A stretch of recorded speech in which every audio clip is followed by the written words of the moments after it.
This first concept check question is asking us to predict the integration associated with the proton indicated in blue.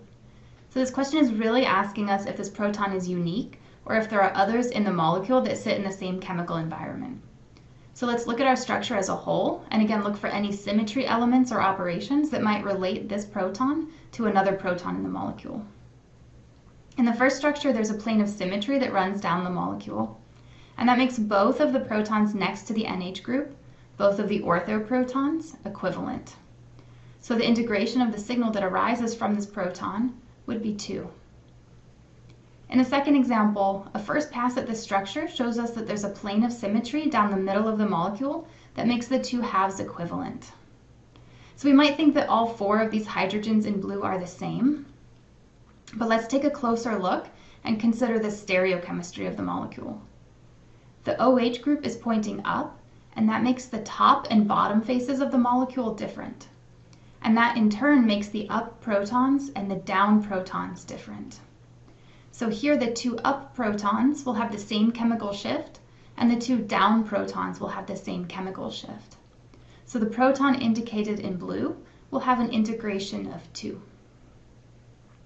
In the last example, the hydrogen is part of a CH2 group, and so both hydrogens on that carbon are in the same chemical environment.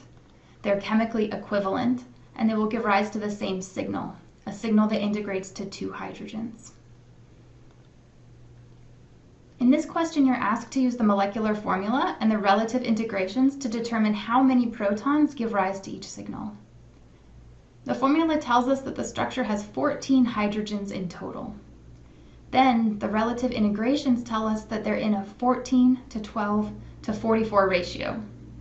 This means that in total, the protons integrate to 14 plus 22 plus 44, or 70 integration units total. That means that the 14 hydrogens in the molecule give rise to 70 integration units, or each hydrogen gives rise to 5 integration units. So we can use this as a conversion factor to determine how many protons give rise to each signal. For the signal that integrates to 14, we divide by 5, and we get 2.8, or 3 hydrogens giving rise to that signal. Following the same method for the other 2 signals, we find that the signal that integrates to 12 arises from 2.4, or more likely 2, protons. And the signal that integrates to 44 arises from 8.8, or 9, protons. And so our answer here should be choice A. In this last question, you're given some information about the proton NMR spectrum, and then asked which of the structural choices could correspond to the spectrum being described. And here we need to figure out what each piece of spectroscopic information is telling us. We'll start with the peaks between 7 and 7.38 ppm. They're in the aromatic region, so we know we have an arene ring. That rules out choices B and C. Then we have a peak at 2.35 ppm, which is an alkyl group attached to something electron withdrawing, like an arene, alkene, or carbonyl. Structure A, benzene, is only the aromatic ring, and it wouldn't have a signal at 2.35. But structure D has a methyl group, and those protons would show a signal around 2.35.